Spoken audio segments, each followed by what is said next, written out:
Itu lucu-lucu sampe.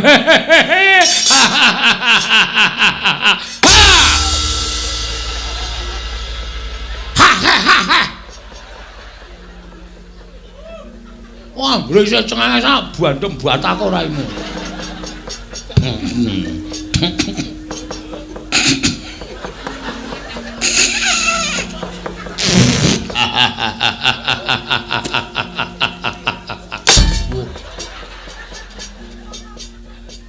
Meneng. Pate kok Mbaya meneng. Oh, tapu. Tan samar pamoring sukma sinutmaya. Kenayo ing asapi sumempen.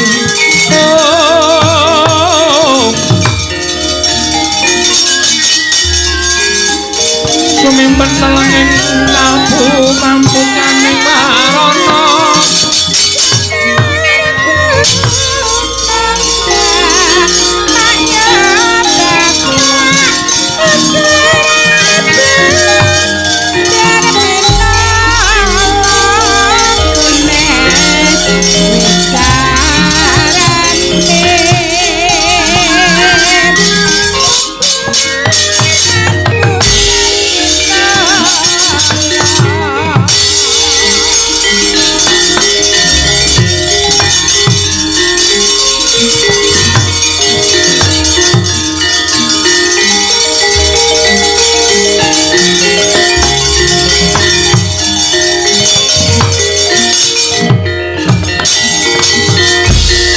kon lakuning lekasu kita linuting kidung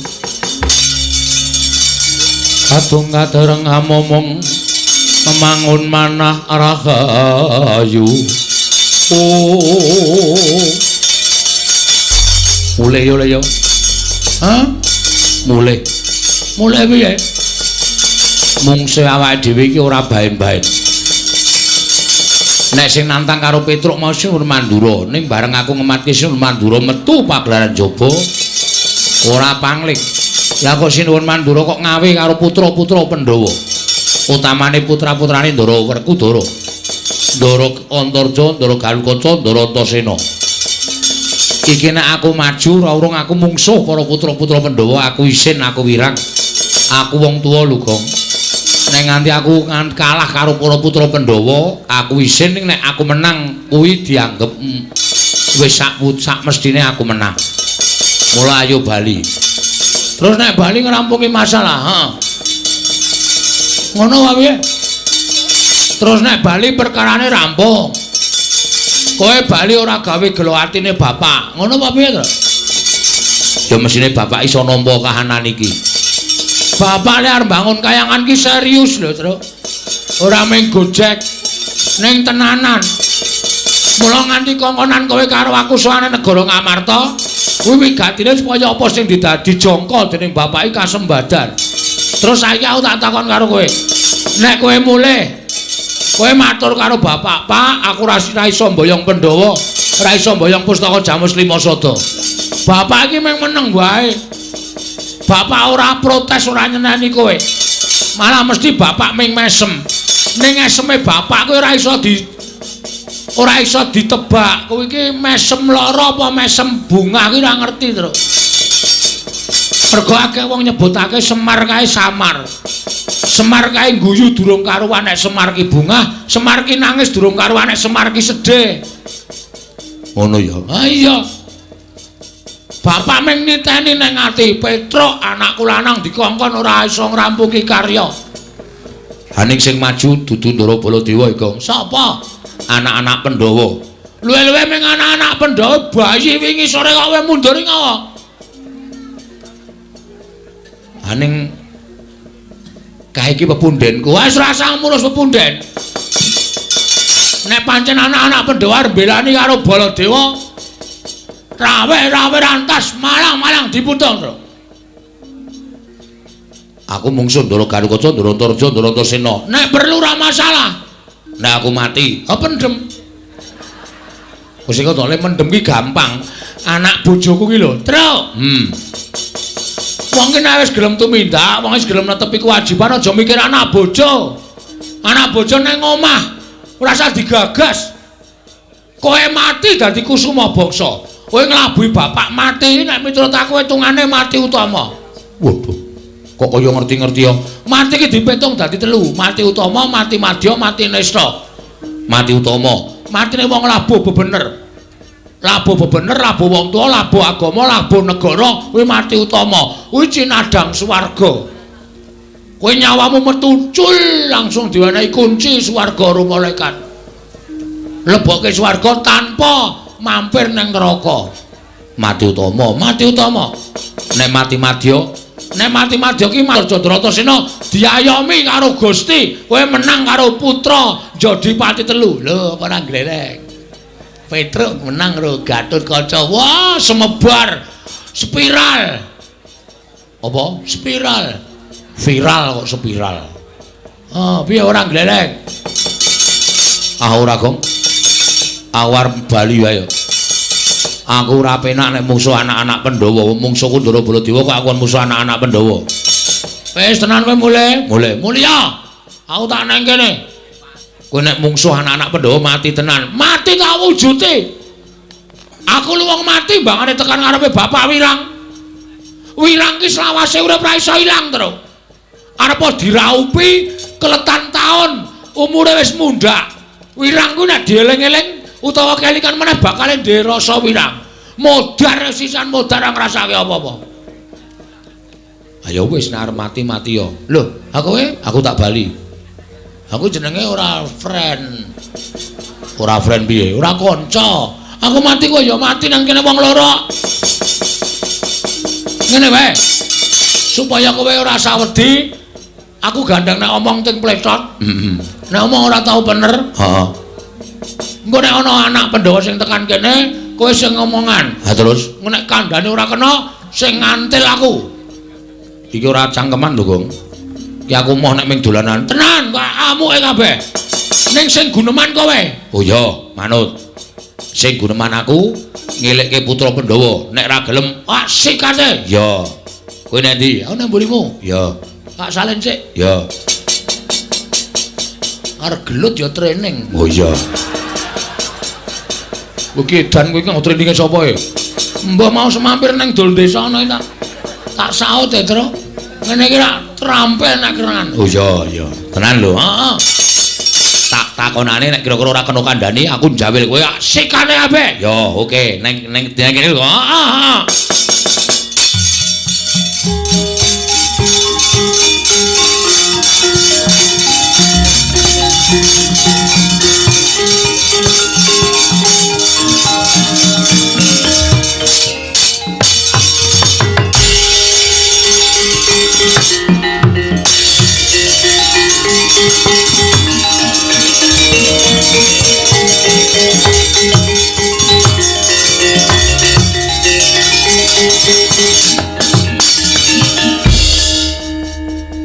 Durantasena, iya, Tru. Rawuh mriki biasane nek kali kula niku nuwun sewu pasuryane niku grapyak semanak. Ning kok kaya mboten sak gedhakan iki kok panjenengan limandeng kula kok kaya nawung duka. Kowe tak takoni, Tru. Nggih. Kowe wani karo Siwa Mandura iya? Oh nggih. Ha terus nek ngono bener ngendikaning Siwa Mandura nek kowe wani karo panjenengane, kowe sekecap pedha sekecap mangsuli pangendikaning Siwa Mandura. Leres. Mula kang saka kuwi kowe keluputan tumraping negara Ngamarta. Ora iso njaga marang derajat lan martabating para punden Pandhawa. Kowe mirang-mirangke punden Pandhawa, mirang-mirangke Antasena ing minangka dadi putraning Pandhawa. Kowe wani karo punden Mandura. Petruk mapano tak bondo tangan tak krincung sing tak leboke pakunjaran. Neng kene marganing patimu Petruk. Gong, ayo Gong. Sik weteng kula ora, Truk. Wetenge loro. Aduh. Kenapa tadi mau waduh tiwas ganti training barang aku. Waduh, iki piye iki? Iki wis kebaca tak takoni, aja omong-omongan sik, Tru. Diulur wektune engko nek mari asikate, Tru. Oh iya. Ning tenan lho, iki mak krucuk ngono terus. Mbah napa iki, Tru? Waduh, tak jagake dengkulmu nek lara wetenge kok dijagake. Nuwun sewu, Den. Perkara kula ajeng mangcekel, perkara kula ajeng mangrangket, monggo. Kula mboten ajeng selak. Ning nuwun sewu. Sampeyan ngadili perkara niku aja ming nampa pelaporaning sepihak. Ning pihak yang kedua kaya kula niku ditampa pelaporane. Kedadiane piye, kanane piye, awal mulane piye, niku panjenengan kudu iso nampa. Nek sampeyan ora iso nampa, napa sing tok nglandhake sampeyan ming bela karo Sunan Prabu Mandura, sampeyan niku nuwun sewu ora iso ngadili. Kanthi adil lan bebener. Lah perkarane apa? Nah, nek konten niku jenengan kudune adil. Perkarane kula tak ngatur. Kula niku swanten negara Ngamarta dikongkon bapak. Bapak niku pengen bangun kayangan. Bangun kayangan ora bangun papan sing magrong-magrong, ning bangun morale para kawula sak negara Ngamarta supaya uripe pindhane enten kayangan. Kula sowan didhawuhi karo Bapak Petruk, syarate Pandhawa rawuh ning Karakadempel sinambi mundi pustaka Jamus Myang Jimat Klimasada. Kula matur nyuwun ngampil ning Sinuwun Prabu Manu Darmakusuma wis ngendikake pusaka arep digawa ning anu Petruk ning Mandharawati. Lho, sebabe napa? Mandharawati ketaman pegebluk. Cep kula meneng mboten wangsulan. Ning niki cangkeme niki. Ancel galeng niki. Wah, ngandar-andar sak penake dhewe. Ya nek Kresna tenan, nek Kresna palsu pun celak sak piturute. Ngandhake nek Ndrawati ora ketaman pegebluk, Ndrawati menika ketenggan dewa. Sing dadi ratu menika titi sing dewa. Kok ketaman pegebluk niki tumrap Bagong aneh. Terus sakniki niku gedung jero iso dijajaki ning atine menungsa sapa sing ngerti. Ya nek Sinuwun Ndrawati tenan, nek dudu omongane Bagong niku lho pikir bener. Wah ning Sinuwun Mandura wis ora sranta. Petruk kantong bolong Bagong ketibal 17 pengelok celok mripat. Mung kere mung batur. Wani marang Kyai Prabu Kresna. Bagong mboten wangtun wangsulan terus kula wangsuli apik-apik. Pangeran sinuwun. Sedaya niku iso dirembak iso digawe apik digawe becike. Terus ning malah muni ngenten iki. Petruk bali. Kandha karo bapakmu. Kandha karo bapakmu Semar. Wong sekeng wong ora duwe wong mlarat. Arep bangun kayangan iki bapakmu gablek apa? Kon ngilo karo jengele. Mangriye. Nek perkara kula dunek-unekke Petruk wong kere mboten napa-napa, kula akoni nek kula wong kere. Ning bareng nyandak Semar, Semar niku bapak kula. Anane Petruk oleh ning alam padang niku mergo Semar sing mijekke robak Simbok. Ngoten. Dadi nek bapak kula menika dina, bapak kula DC, kula ora entuk. Ngendikaning para sepuh, bapak menika tangan tengene sing gawe urip. Wani karo bapak niku padha karo dosane padha karo wani sing gawe urip. Nek bapak kula dunek ngoten niku kula ora trima. Ha kula nesu. Ha coba sampeyan sakniki nek launekke Antasena anake Werkudara. Wong dlogak-dlogok. Unah-unuh ngalor ngidul. Ora iso ndodhok, ora iso basa. Piye rasane? Aku nesu. Padha aku, Mas. Aku ya kaya perasaanmu ngono kuwi. Lek kula wani karo Prabu Baladewa niku merga kula mbelani bapak, ora mbelani awak kula dhewe mboten. Ning kula mbelani bapak Semar. Oh ngono to. Heeh. Anu iya, anu nggih. Mulane pancen lakone ngono kuwi. Sing luput dudu kowe, Truk. Sing luput Siwa Mandura. Ha kene panjenengan iso menggalih. Rada penake weteng ku, Truk. Mari kok, mari. Tak nggo ngentut matus. Ilang angine. Wis waras, waras piye? Sikat saiki. Wis rasa-rasa. Kisono rembug sing apik. Syukur. Aku ya siap kok. Ya wis, pokoke siap terus mergane ora ming iki. Ndoro karo Kaca, Ndoro Antarja bakal tekan kene. Heeh, aku siap. Ya. Ngoten niku perkarane. Wah. Ngerti ngono aku ora srengen karo kowe, aku ora getak-getak karo kowe, Petruk. Yen tak pikir luput Siwa Mandura. Ah, kene iso menggalih. Malah yen perlu aku ora bisa nyekel karo kowe, ning kowe tak bantu. Carane bantu, lho kok dibantu sebabe sing arep nyekel kowe ora ming aku. Sinten? Kakang karo Kaca, Kakang Antarja ya didhawuhi nyekel kowe. Waduh. Siap lho, Gong. Sik, sirahku migren iki, Truk. Migreno ini tak pacul sirahmu men modarisan ini. Ku anggere ana bahaya kok lara, anggere aman kok tentrem. Nek kon mangan waras, nek kon nyambut gawe masuk angin. Ora, Truk. Sing ngesan ora. ora sembotole ganti training barang. Siap wis to siap aku. Lah terus ning nek Kakang Garukaca tekan kene nek kowe diajar kowe aja males ya. Lah trek modar. Oh diajar kok ora males. Mergo ngenggonono kowe batur, kowe bekti karo Bendara. Ning nek kula dipala ya kula lara. Nek lara tak tambani, nek mati tak uripke. Wih lah gleleng iki. Ngangge napa? Iki banyu sungut iki tak peres metu banyune iso nambani wong lara nggo nguripke wong mati. Wis aja kuwatir, nek lara tak tambani, nek mati tak uripke. Anu wae, Truk, mbane wirawiri kok netel wae. Sing didedel sumute kuwi. Dadel dengkulmu atos kuwi. Iki ora pasangan. Wah, tak kira nek variasi. Padake mobil ora.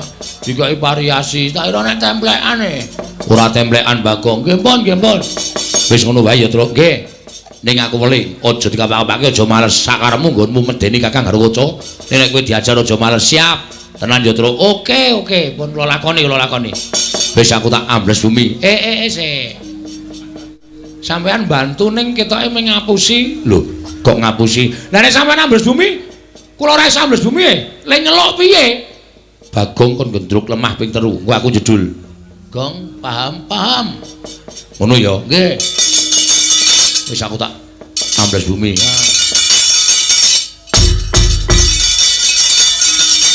Ngopo? Men jajal kok, Mas. Wong edian ora. Wah ya dijajal ya, Tru. Ha iya. Kok wis di ngonok-ngonokke ra metu, ha ta? Geton aku. Ha iya. Wis dimeling kon ngonokke ping 3. Di ngonokke ping 3 ra metu ya meng kesel tok, ha ta? Ha iya, dengkulmu amoh ora. Tengok mburi kene. Menek Ndara Garukaca Ndarantarja tekan kene, tata-tata Gong. Heeh, pakaryanmu kowe nek kowe dipala, nek kowe lara ditambani, nek mati dipendhem, diuripke. Wis aku tak nang mburi, aku penonton saiki. Penonton piye engko nek Ndara Garukaca ngantem kowe aja nesu lho, Gong. Aku ra entuk bales kok. Nek aku diantem kowe aja lara ati, aja males. Ora. Engko aku tak gedruk lemah ping 3 men Ndarantarja metu. Ya. Tenan yo Le. Heeh, tak jagani terus, tak jagani. Ya.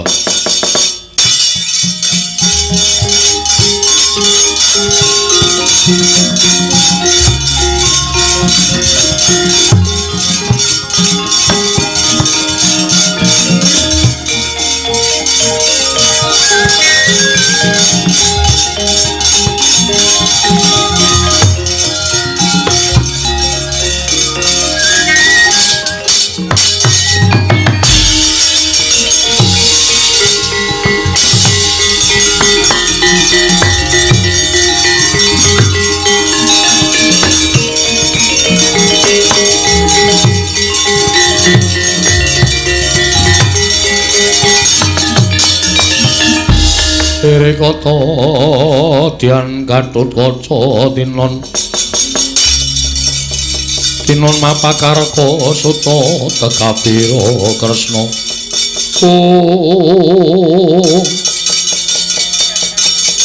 Bekti kula Ndara ya tak tampa. Gus, bekti kula Den ya Bagong tak tampa. Nesu tenan iki, Tru. Nesu tenan iki. Mandeng kowe tanpa kedhep. Tata-tata lho, Tru. Ya. Wis siap-siap lho, Gong, gedruk lemah ping 4, ping 3. Andang lali ora. Ping 3. Wonten menapa kok pasuryanipun sajake sengkel penggalihe, Den? Nggih, Tru. Nun. Aku tak takon karo kowe. Nggih. Wangsul ana pitakonku. Oh, nggih mesti kula wangsuli, wong kula namung abdi. Kowe wani karo Siwa Mandura ya. Kowe wani karo Siwa Mandura. Mangkene pinten? Wani kula menika dasaripun rasa kagian gunem tanpa guna. Ora usah nganggo pawadan apa-apa, ora usah nganggo alasan apa-apa. Kowe wani karo Siwa Mandura padha karo wani karo Punden Pandhawa. Wani karo anak-anak Pandhawa, Petruk, aku ora sudi te batur kaya kowe. Wiwit dina iki kowe bangga apa ora? Nek kula bangga mesti wae aku mentolo karo kowe. Nek kula mboten bangga, mapano kene Petruk. Ora ana gunane kowe suwita karo para Pandhawa. Mirang-mirangke Punden Pandhawa. Pancat pundakmu tak untir, gulumu tak gembol dasmu, Petruk.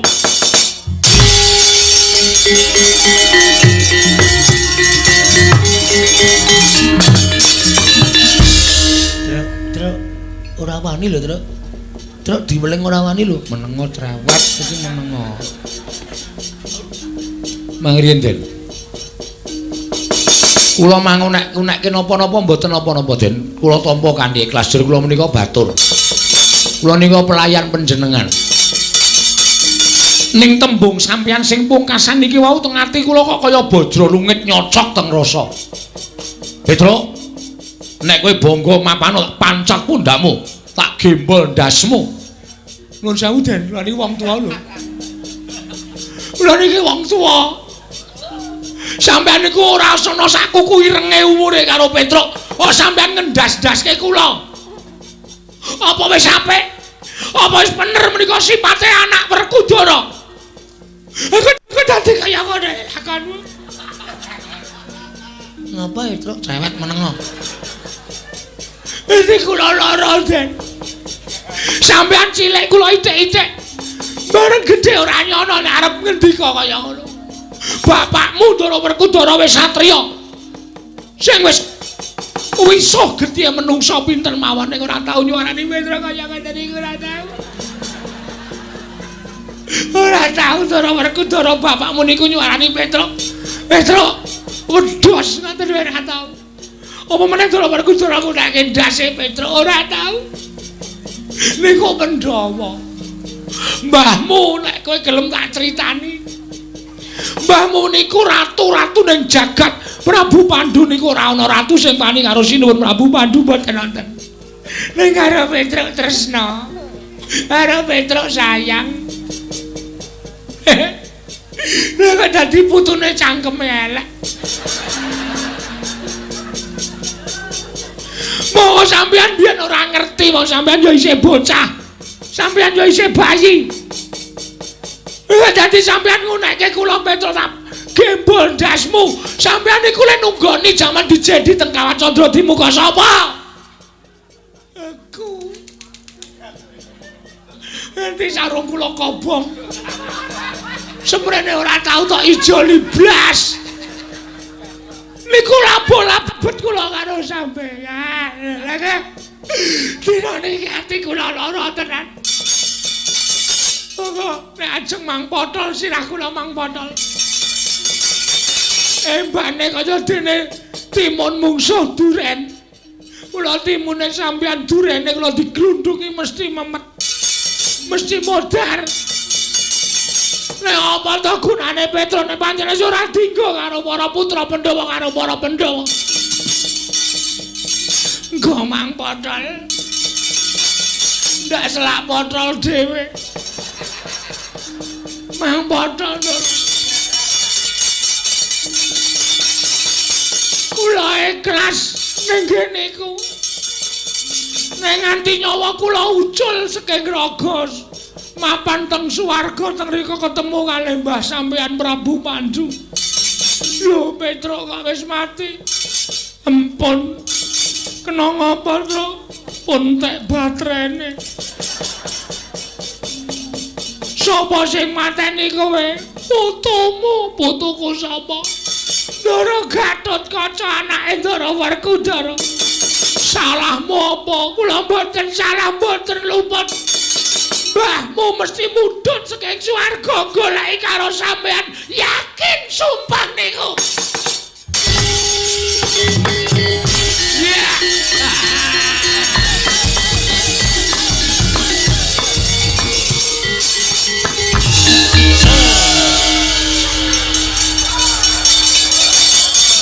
Wong iki nek cerdas ngene iki, Go. Aku jane ya wis ora percaya. Kowe kok iso nangis ki tumbuh pertanyaan dalam hatiku. Mergo kowe selawase urip ora tau iso nangis. Wong anakmu opname kowe nanggap dangdut kok. Dungkulmu mlocot kowe ora. Kowe iki wis ora ndirasa sedih kok iso nangis ya, Cuk. Mripatku tak culek dhewe. Nganti mbrebes metu apa luwe. Terus Ndara Gargoco tak tangisi raine saya pucet aku saya mempeng. Mesti mikir tenan Ndara Gargoco. Bareng aku ketok terus tak ulungke sirahku dhewe saya gemeter. Telapakane tangan kemringet, nervous. Gayamu. Nervous ya apa? Panganan. Wah. Radong kok. Nervous kok panganan. Brubut maju. Sukses rasang gedruk lemah ping 3 rasah.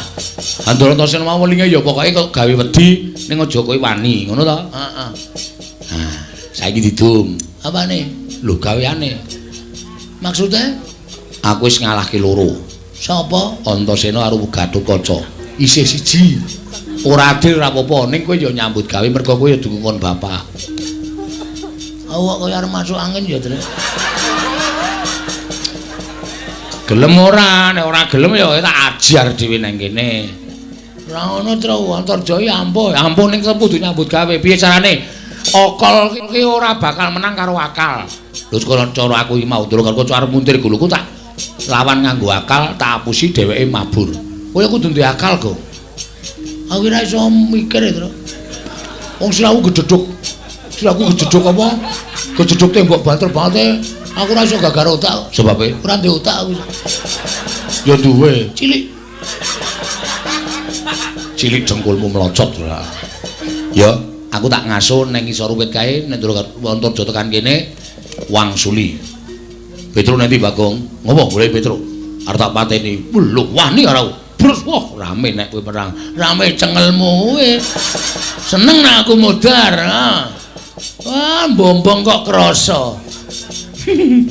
Bombong kok krasa. Ya wis ngono wae terserah arep tak apake sak karepmu. Aku tak ngaso kesel aku. Tru. Ngono aku disembur. Habis carane aja disembur. Wong kuwi nganggo akal. Duh. Antarja jedul tak takoni. Madosi sinten, Den? Petro mboten wonten. Tru. Nyemelangi. Lho kok malah rene to kowe iki? Rono to? Aku wedi. As. Kono. Engko kowe jajan. Ora. Aku lho tak jajake lho. Iya engko. Sangune Semar isih 150 aja kuwatir. Ora nggo jajan ora wis. Kok kuwatir ya. Tak lindungi, Tru. Ya. Nyambut ngono aku seneng. Heeh. Amos Suramrata, Jayamrata. Rasa sumbar. Rasa sumbar ketoke kowe iki wong meneng ning menangan. Ketoke. Ketoke kok kalahan. Usuk kalah menang pokoke gleleng lho ya. Ya, antenane kene, Tru. Ya.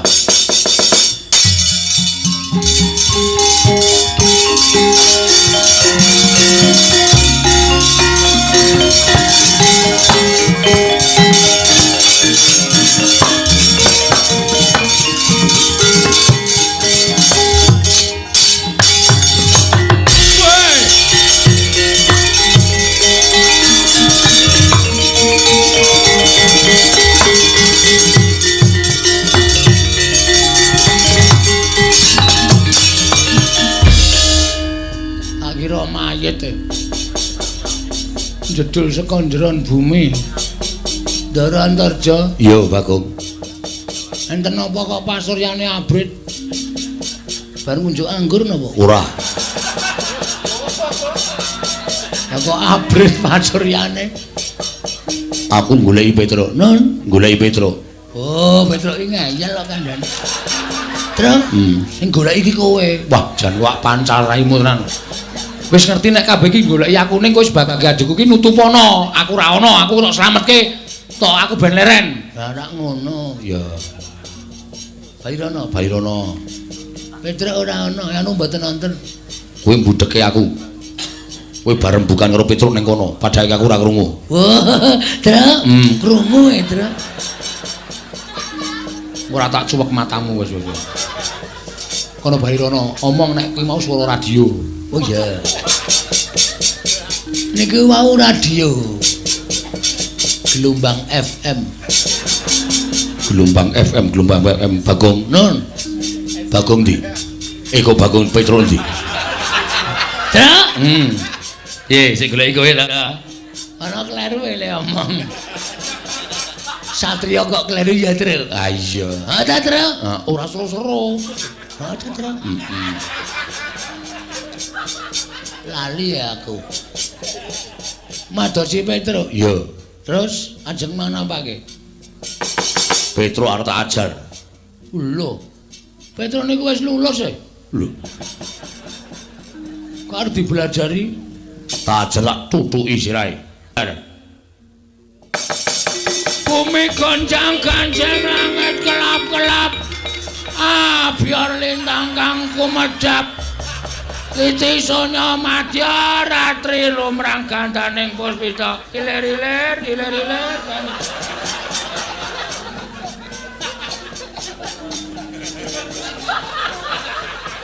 Ngapa kowe guyu antarjang? Monggo ora kaya kowe. Kahanan kaya ngene kok isih iso banyol. Sekarang bakul dawane banyol. Hah?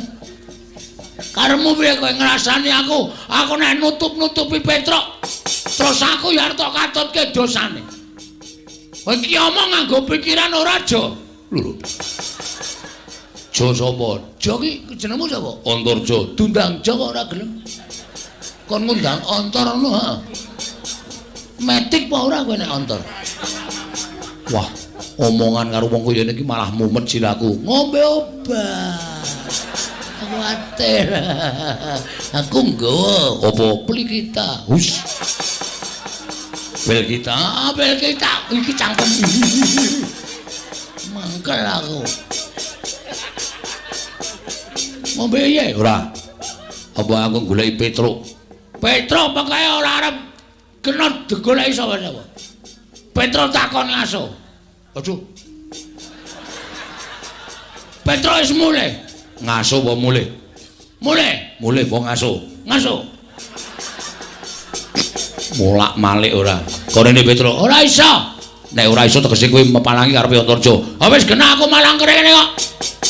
Anggap aku ora wani karo kowe. Lho, wani karo sing tak adeni apamu, Jo? Ora minggat, ora ngerti kridane Antarja, sembur melonyo awakmu. Kowe lha kok sik, sabar. Sabar, wah bahaya iki. Nek ora jaga jarak semene ora cuh ngono kena aku melonyo tenan cilaka aku ngopo mundur ayo ndelok jarak kok nek ngidoni aku tenan aku iso melonyo tenan kowe putu ula aku mung wong biasa ning ngene Jo iki wis dadi anteping tekadku aku tetep kudu mbelani Petruk yen kowe wani karo Antarja sing tak wedeni apamu maju mrene katon ora idu ora gak aku nek idu aku gelem maju ning ora idu ya ora nek idu gal aku ora kowe nek idu adoh banget aku nek idu mak ngono dak arep ngopo kowe Jo opo kowe ngerti ra aku anake sapa lho kowe iki anake Semar ha pinter Semar iki sapa? Semar kuwi radong kowe. Semar ki Sang Hyang Ismanta.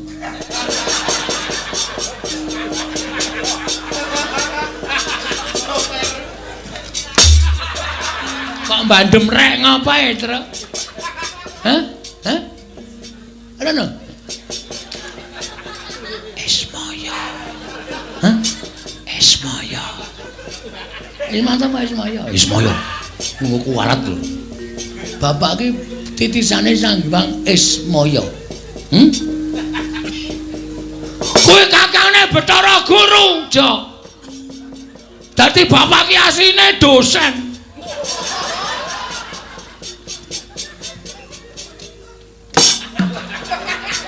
Panggilan. Ora ono Bathara dosen, goblok banget iki. Bapak iki kakane Sang Hyang Guru. Ono terus kaya aku nek matur kamu lho ngono. Oh iya. Bapak iki kakane Bathara Guru. Bapak iki dewa. Bapak iki kesektene asline ora ana sing ngimbangi. Ning bapak iki ora tau sombong. Bapak iki ora tau umuk. Bapak iki mondok menggunakan ilmu padi. Tegese apa kuwi? Ilmu padi kuwi nggo nambani wong ngeleh.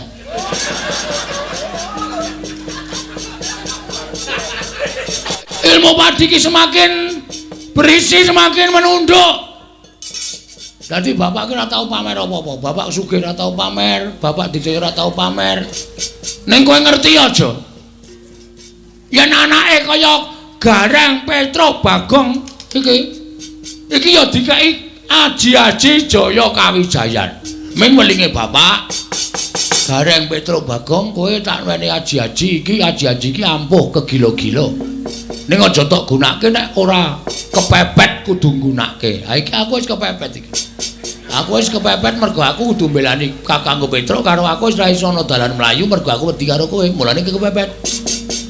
Nek wis kepepet kaya ngene iki, aji-ajiku wajib tak tokke. Tak tokke jo. Ayo gak ketokno. Rekasane nguwali talenan iki lho, Jo. Sing arep totoke iki apa? Aji-aji jenenge Ancel Galeng.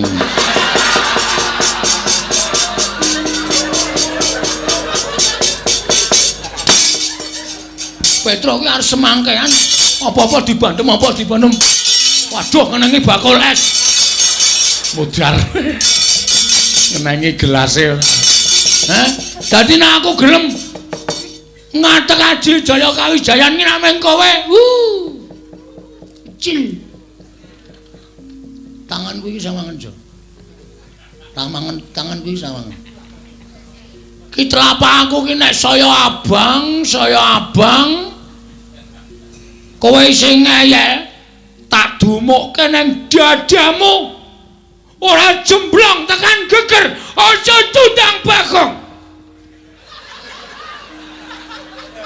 Wela. Ora wedi kowe. Gugu karepe dhewe. Sawangen iki telapakan. Iki neng prapatan wae gawe geger wong sak jagat. Tanganku iki tak acungke ngene iki Abang. Nek ana montor ora mandeg mesti disemprit. Cah kae kesuwen ora rampung-rampung.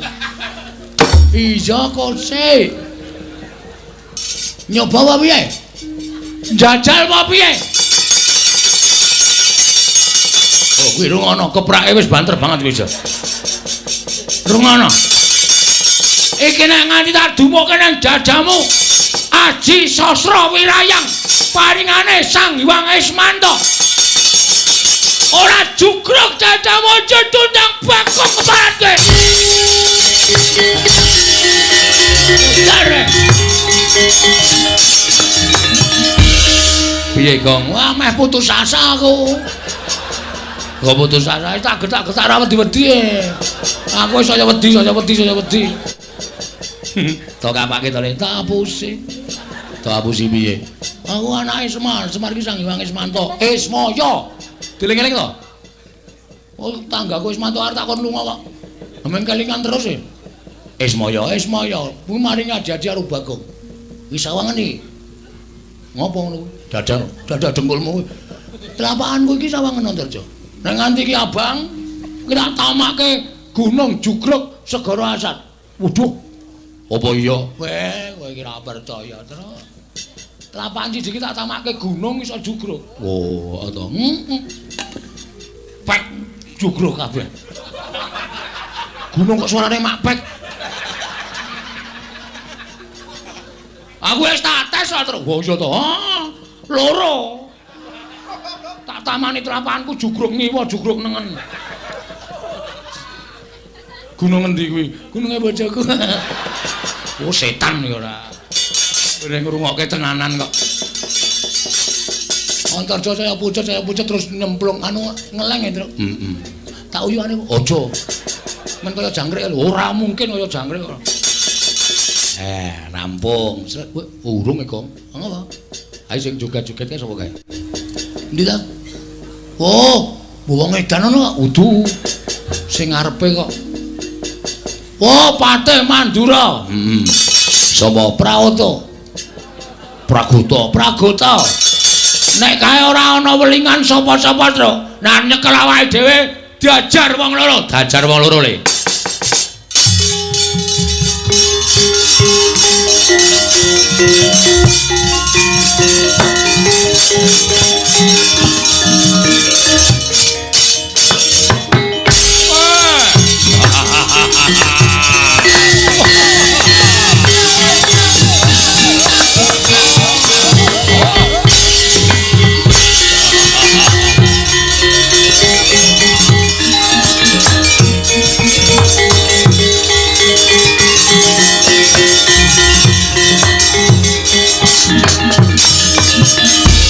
mangkah anggro sesumbar Tendo bumi kunjing kumaluduk gunur ketop lumembak penyukang kumambang oh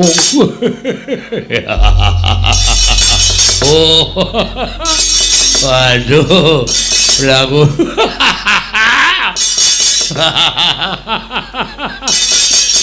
nombo dawing sinuwun Prabu Mandura bareng didhawuhi kon nyekel Ponoka. Aku kok malah geli dhewe. Patih kok kon nyekel Ponokawan. Petro. Mripate dipendelekke ning ora jembar. Ayo lho, jile mripate adimu kae sing kaya ceplok andhok. Aduh Bagong aku trene abang. Ini nyolong ngendi kowe. Wah, arep dicekel kok malah polahe do lucu-lucu.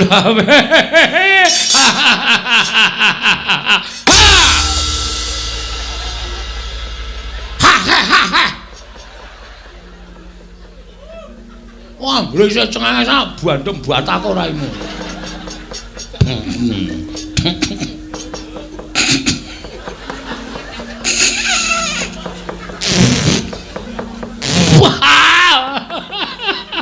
Waduh digertak kaget aku.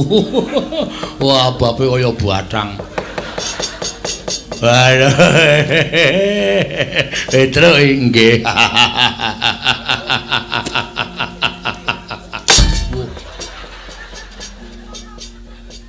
Meneng. Pate kok Mbaya meneng.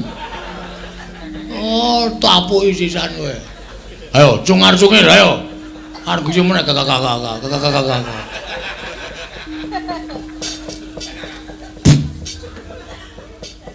Kang Grising. Wah, tapuk tenan. Ndara Praguta, ya. Tindak mriki dawuh Sinuwun Prabu Mandura nyekel kowe.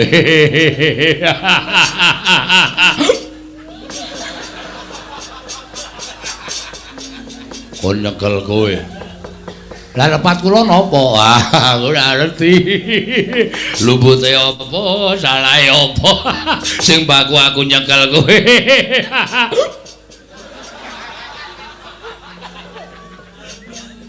Ngopo to ning guyu niku mbok los? Mburimu nyekel linggis.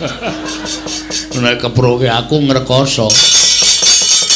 Nek iso mang cekel, carane sapi mang jagal riyen. Nek pun dijagal ajeng mang bondo ajeng mbeles sak arep sampean. Mergo Petro niku menungso. Lho, wani aku. Lho sing tak wedeni apa, Bo? Cencang jinggot kroncal ya. Yang lungeng kadung ampun.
Pragoto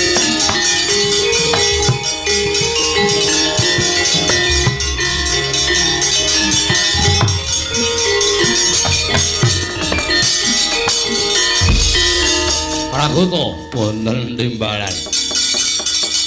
Kowe tak utus supaya nyekel Petro karo Bakul lah kok malah mundur.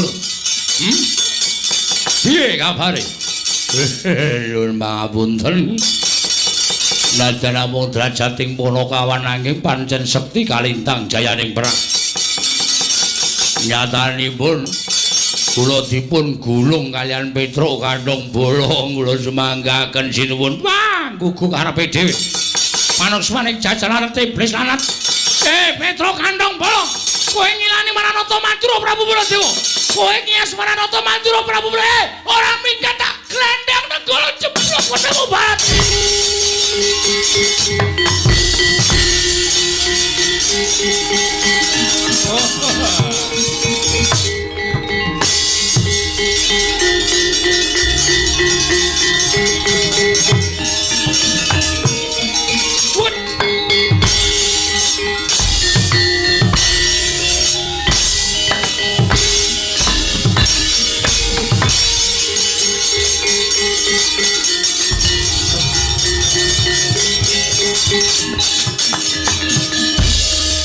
Wah, nek ra mlayu modanan aku.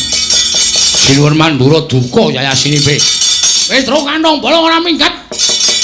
Kono karo ngamarta glandang nenggala jeblok wetengmu. Terus tangane mak biar. Kaya nyekeli kembang api kae ora pangling Kyai Nenggala. Melayu sipat kuping. Wes mbuh bakul apa-apa tabraki kabeh. Iki nek ora mulih ning nggone bapak, Pak, ngaturaken ketiwasan, Pak. Wah, kula semanggaken, Dak. Bagong. Aduh. Aku kok yo lali nek nggawa adhiku to ya. Lha ku mlayu banter banget. Monggo Bagong ae nek mlayu pupune gathuk. Suasane mak kok. Mati le. Kowe le balik kesuwen. Sinuwun Mandura wis gawa nenggala. Iki Bagong barang melu slira-sliri nang kene. Nyus. Pecah sirahmu. Lho, Gong, Slamet kowe. Aku ngojek. Wah. Ngojek. Kowe asem kowe. Aku sok gak melu tro nek carane ngono kuwi. Kowe iki nek ngejak wong ki kelingan, ora micaki. Sinuwun Mandura, Petro ora minggat klepat, aku bingung aku. Prabu Baladewa saya cedak. Ana tukang ojek langsung tak cengklak. Lari, Mas. Kono ya langsung gas. Weng. Aku ningok ngiwanengan kok rindhi banget iki. Bul montore Yamaha 75. Suarane tok le banter mlakune 20. Nganti diselip Baladewa lho. Lho. Ndara Baladewa nyelip ojekmu. Aku ora ngerti. Aku kurdung bagor e. Dadi kaya numpangke wedhus. Aku nang nek ngejawang ki kelingan truk. Ya ora yo ngapura karang yo. Wis yo mulih yo. Mulih. Mulih piye? Mulih lapor bapak nek ora entuk gawe. Terus mung perkara Baladewa nggawa nenggala, kowe wedi. Ha mestine wedi nenggala ki pusaka kadiwatan pusaka ampuh. Ki lho wong nek ora tau ndelok critane para ulama, critane para pinter. Pusaka ki ampuh saka kareping sing gawe urip. Pusaka ana dayane saka kersaning sing gawe urip. Kowe ngerti ra? Tau dicritani nang sekolahan ora? Apa kowe suwita ning gone Pak Kiai dicritani ta ora?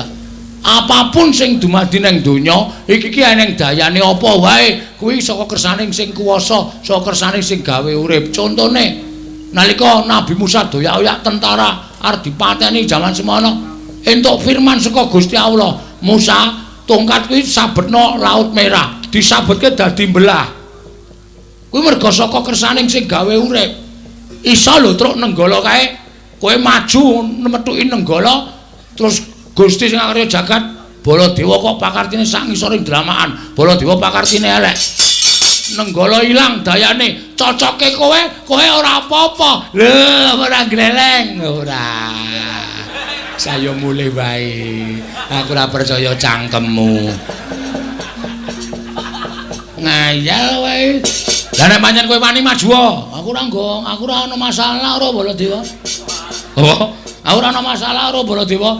Lah mau padu ning kedaton mau padu apa? Lho, aku kan nantang. Kowe iso nglangkai bathange Petruk. Kan ora muni bathangku. Ada? Lah aku kan ora nantang. Aku kan om Melayu. Kok saguh? Iya ya. Iya.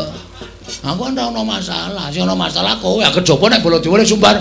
Bagong ora bali. Jojo Nenggala, ora Melayu aku. Langsung tak ungalke dadaku. Kowe golek aku piye? Aku tak ngono. Nyok Jojo Nenggala. Ora muni Bagong. Sing diancam Petruk kok. Petruk iki aku. Aku. Akene.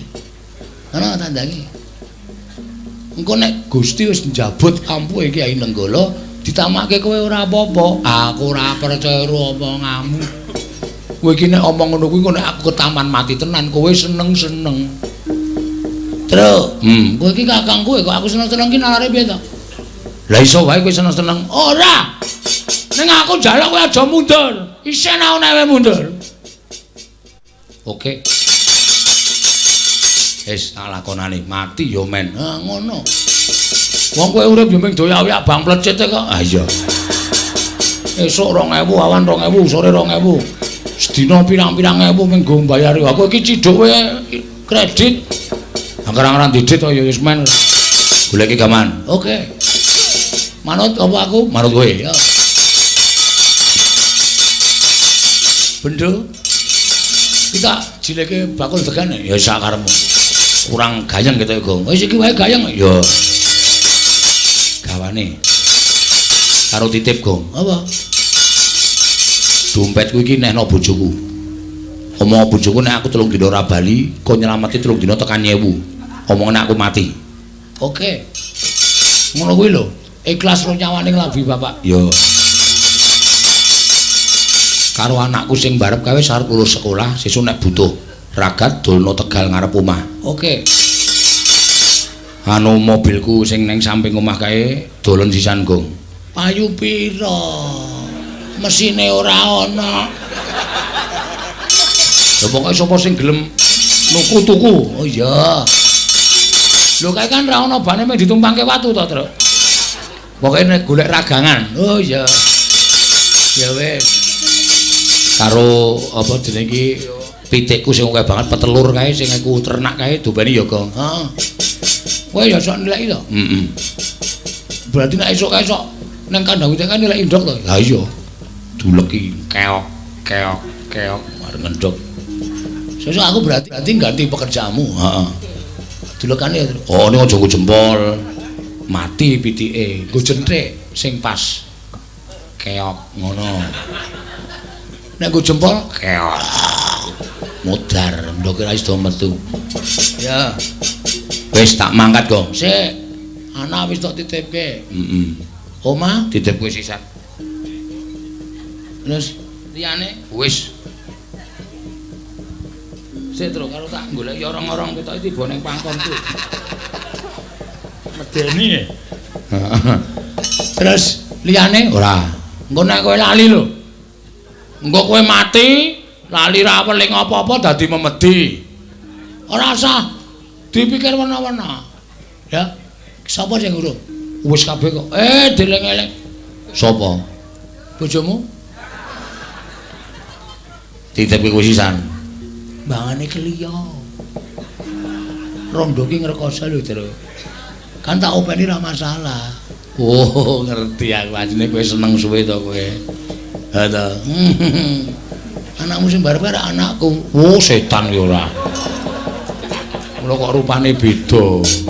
Ae tok kae wis karo aku 3 sasi kok. Wis ben ra apa-apa aku sing ketoko komanan 6 sasi kok. Cah edan ora. Amo Surawata, Jawata imbang yen kono padha. Dirwe.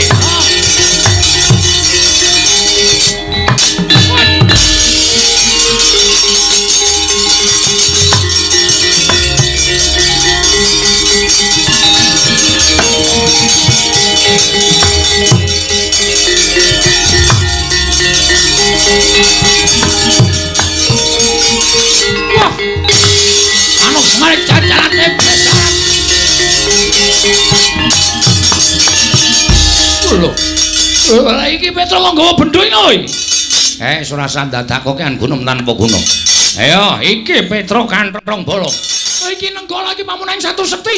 Samake gunung jugruk Skorasat. Iki Kiai Nenggala Pusaka Kadewanan. Wis ki tau nggo nyolong gori ping 3 ra konangan. Iki apa kuwi sing apa mati dening aku.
Kresna sinayang manggelung mintanaken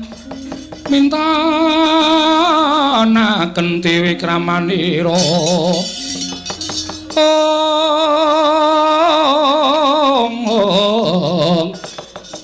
kang mitiraning astaning asta jernyatanipun Petruk menika tasih pana kawan paduka piyambak menawi ngantos wonten murinanipun Kakang Semar sinten ingkang badhe kapitunan tanwandi namung para Pandhawa. Iki kula nyuwun pangapunten Yayi mboten saged amambengi kamurkanipun Koko Prabu Mandura. Lajeng kepareng paduka sak mangke kados pundi kula aturi tanggel jawab lampanipun Petruk kanthong bolong. Sakmenika ngaten kemawon. Menawi pustaka Jamus Lima Sada kaparingaken dhateng kula tumunten kula boyo monten Garindrawati. Mangke menawi Garindrawati sampun ketingal padhang kula badhe ngunduraken pusaka.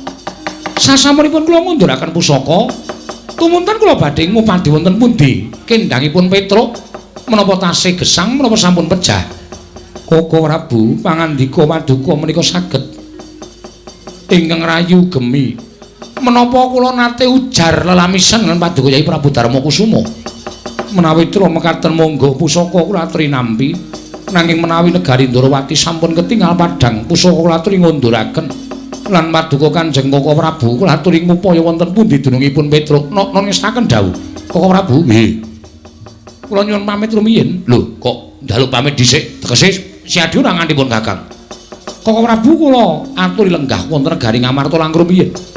Menawi sampun mangke damel padhang negari Ndrawati, tumunten kula ngunduraken pusaka Koko Prabu kula kanthi kondur. Ngono. Inggih. Oh ya. Pun Kakang mung kari manut. Yai tumuli pusaka kula aturi maringaken kula nyuwun pamit. Koko Prabu sembah kula ingkang nderekaken Jengkar Paduka Kanjeng Koko Prabu Ndrawati.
Kresna sinayeng manggelung mintonaken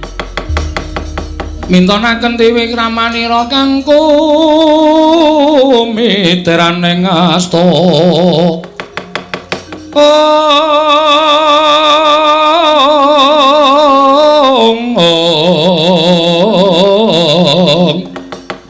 kang miteraning asta aneng asta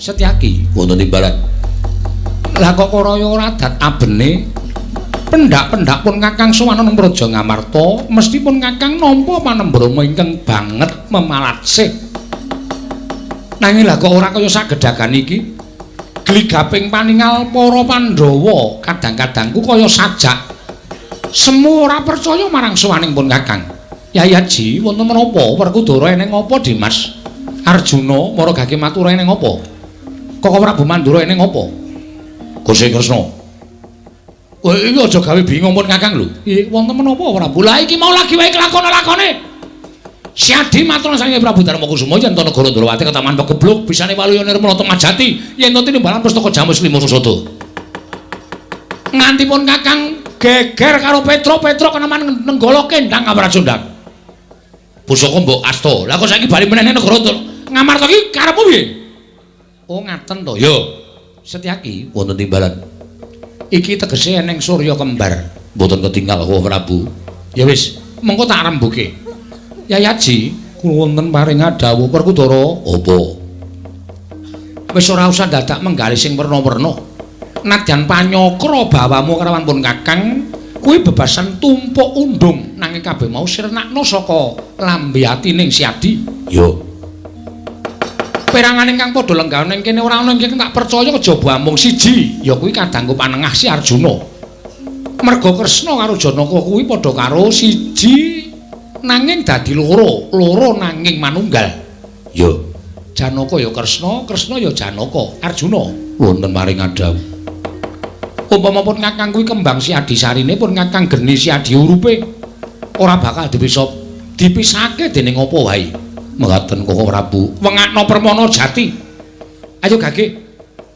sawangan nganggo netra batin sing mboyong pustaka Jamus Lima Sada kuwi aku apa dudu Janaka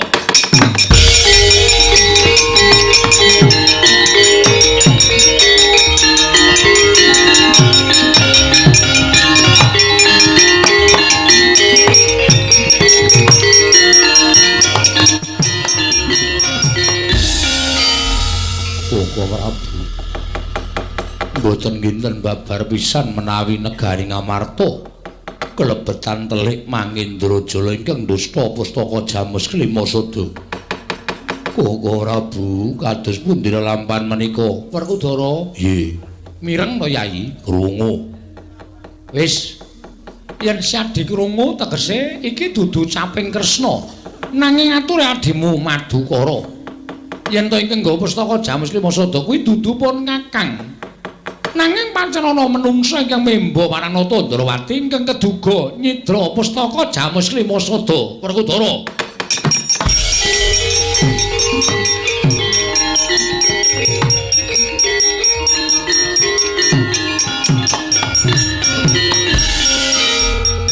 Werkudara kuwi nggon wutuh apa sing tak sawang ya kuwi sing tak percaya monggo sing tak sawang boyong wujuding pustaka Jamus Lima Sada wujude Kresna kakangku perkara kowe arep aling-aling nganggo ucape Janaka mangsa borok yen kowe ora iso balekke pustaka Jamus Lima Sada aja ngaku adang tuane Werkudara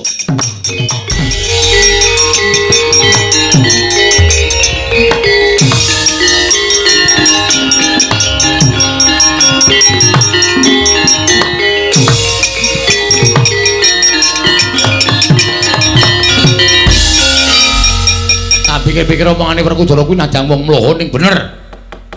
Sing apa pustaka Jamus Lima Sada aku weruh dhewe wujude Kresna arep kowe aling-aling nganggo jenenge Janaka.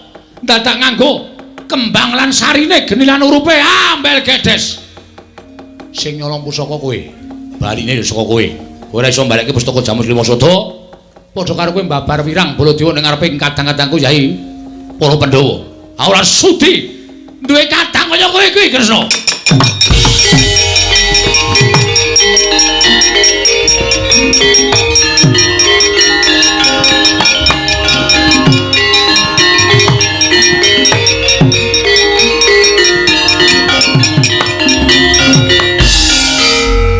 Koko Prabu kados pundi? Setyaki wonten dawuh. Mung kari kowe lho. Barengipun kowe ngunek-unekke sisan ora? Mboten, Napa Prabu. Ayo to, mumpung ana kalodhangan. Mboten, panjenengan pepundhen kula. Setyaki tungguna negara Ngamarta. Lho niki Arjuna wonten dawuh. Ayo melu pun Kakang. Pandhawa ingkang kurang tanggap marang sasmitaning Semar Badranaya. Aku ora wis matur bola-bali to, Semar kuwi samar. Semar kuwi rasa digagapi penggalihe. Nangis ning ora sedih, guyu nanging ora bungah. Kuwi Semar. Nggih. Monggo Semar wis utusan Petruk merga Semar weruh yen to negara Ngamarta ana mendung bakal dadi udan. Nanging Pandhawa ora tanggap, mendung wis dadi udan. Saiki mung kari nyuwun pangapura marang karsaning Kakang Semar Badranaya lan mastuti dawuh pangendikane Kakang Semar, Koko Prabu kula dherekaken. Ayo Arjuna.